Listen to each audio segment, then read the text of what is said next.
Welcome to Zion. Hanging out with my friend Bob here in Zion, and we're on one of the rim hikes. Do you know the name of it? No, I don't. So let's go hang. Sometimes I don't know my own name. So You're Betty, right? I'm Betty. Okay. And you're Fred. There you go. And we're gonna go for a walk and check out Zion. So let's go.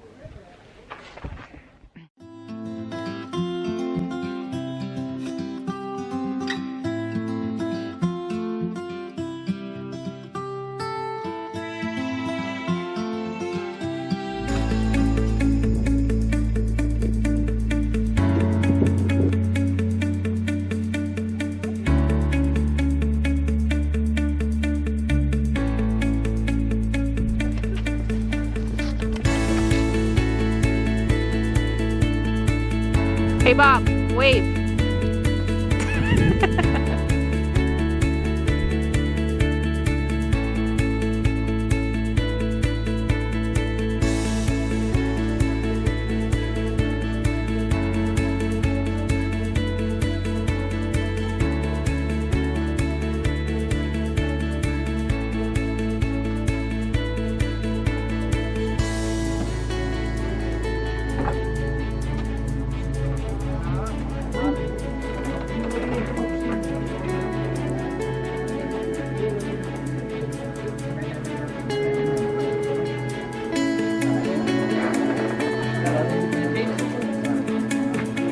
Check out his cave.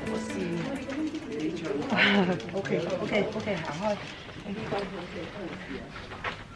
Pretty cool. Beautiful views. Very crowded hike. This is Monday, November 5th. Very crowded.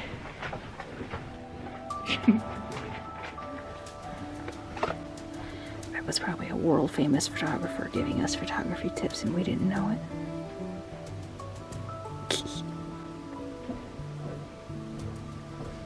Oh, this is going to be awesome. Zion National Park is located at the junction of the Colorado Plateau, Great Basin, and Mojave Desert regions. The park has a unique geography and a variety of life zones that allow for unusual plant and animal diversity. A prominent feature of the 229 square mile park, or 590 kilometers, is Zion Canyon. Zion Canyon is 15 miles long and up to 2,640 feet deep, or 800 meters. So Mount Zion National Park is in southeastern Utah, and it's known for its amazing red rock. It's gorgeous slot canyons and the water running through that carved these canyons that you can actually hike through. Some of them you actually have to hike through, wade through water, sometimes neck deep. And maybe I'll come back and do that. But today, my friend Bob is just getting me out. Still grieving Capone. It hasn't even been. Tomorrow will be 5 weeks. So, been sad. Really, really sad again the last couple of days. It comes in waves. But this is, there are, this time of year in the fall, the cottonwoods, I don't see any here, but along the rivers, the cottonwoods are changing colors, so they're bright yellow against the red mountains, and they're absolutely gorgeous. And there's junipers. Behind me is a juniper, or high desert, so there's cactus. You can see the cactus. Juniper. Yeah, the longer I'm out here, the more I'm learning about this stuff. The more I see it, the more I retain. So you can see up there. Hey Bob, you want to go down here? Sure, yeah. Get away from the crowd for a minute. The canyon walls are reddish and tan-colored Navajo sandstone eroded by the North Fork of the Virgin River. You notice I have my backpack. Loading it up. Start getting in shape for backpacking again. Carry a little extra weight on my back.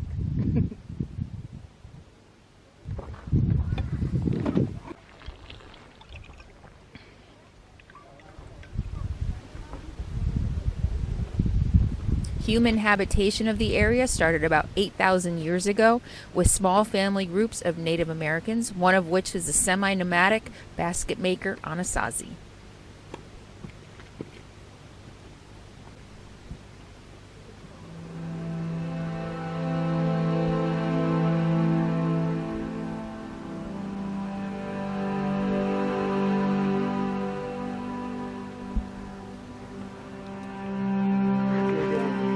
The term Mount Zion has been used in the Hebrew Bible, first for the city of David and later for the Temple Mount, but its meaning has shifted and it's now used as the name of ancient Jerusalem's western hill. In Christian thought, it's also known as the heavenly city or kingdom of heaven. And of course that night we camped about Bridge Mountain. half from there. And altar of sacrifice is over here, I think there. We're like, oh my god, but it was this huge. You see that one right there? Right there. No, but I want you on that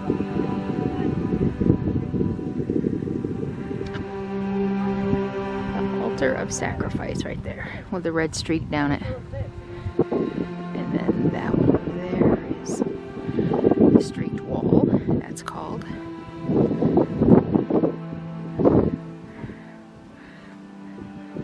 The bob, that's called the bob.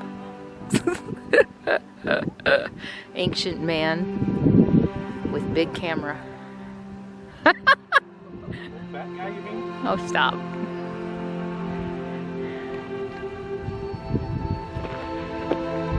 Okay, rule number 1 of videography in a place like this: make sure you have your footing before you turn on the camera. And I'm solid, but check it out. We hiked to the top of the valley. Not really, we drove most of the way on a road that was built in 1930, switchbacks up into a tunnel, a 1.1 mile tunnel with no lights in it. Very narrow, very couple like windows like blasted out of the side of the mountain, so that was cool. But I don't know that I've ever been in a tunnel that long, especially in that small with no lights. I'm sure I have. It was just very obvious in that tunnel. But check it out, that's the valley that we started in, Lower Zion. And it was probably not even a mile hike out here. The trail is pretty crowded. A lot of places, most places, it's just one way. A lot of tourists out here today. If I am remembering my dialects correctly, I think they might be Japanese. Right, Bob? Yeah. Lots of Japanese. Huh? Lots of Japanese. Yeah.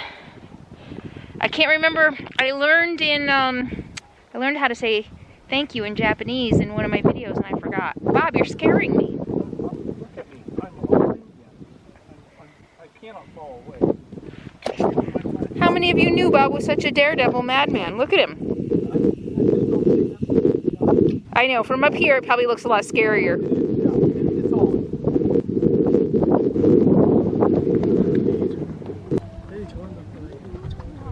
I have a good view of the altar of sacrifice here.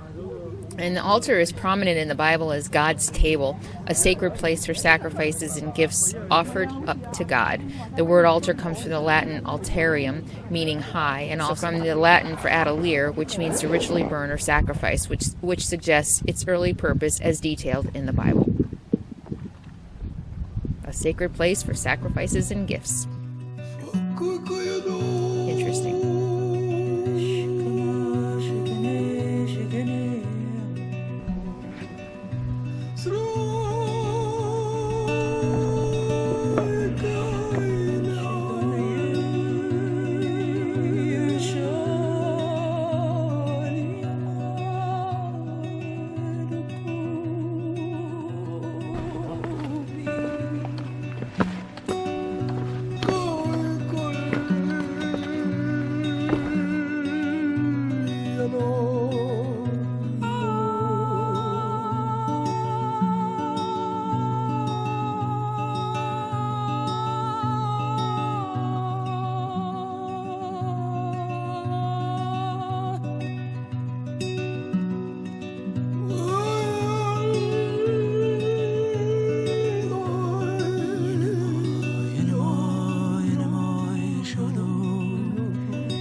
never saw any the whole time I was in Alaska. No, Nol sheep. Oh, hi, he just went running. Hi, I'm sorry. Bighorn sheep are perfectly adapted to survive the hot, dry deserts they call home. Their bodies are smaller, legs longer, and coats shorter than their cousin, the Rocky Mountain bighorn. In the spring, bighorn can go many days without drinking water, metabolizing just enough moisture from the vegetation they eat. In dry times of the year, they drink more frequently, relying on water-filled potholes and springs to survive. Oh my god, he just jumped. Well, the whole herd is, you know what, I think they want to come across, so let's go.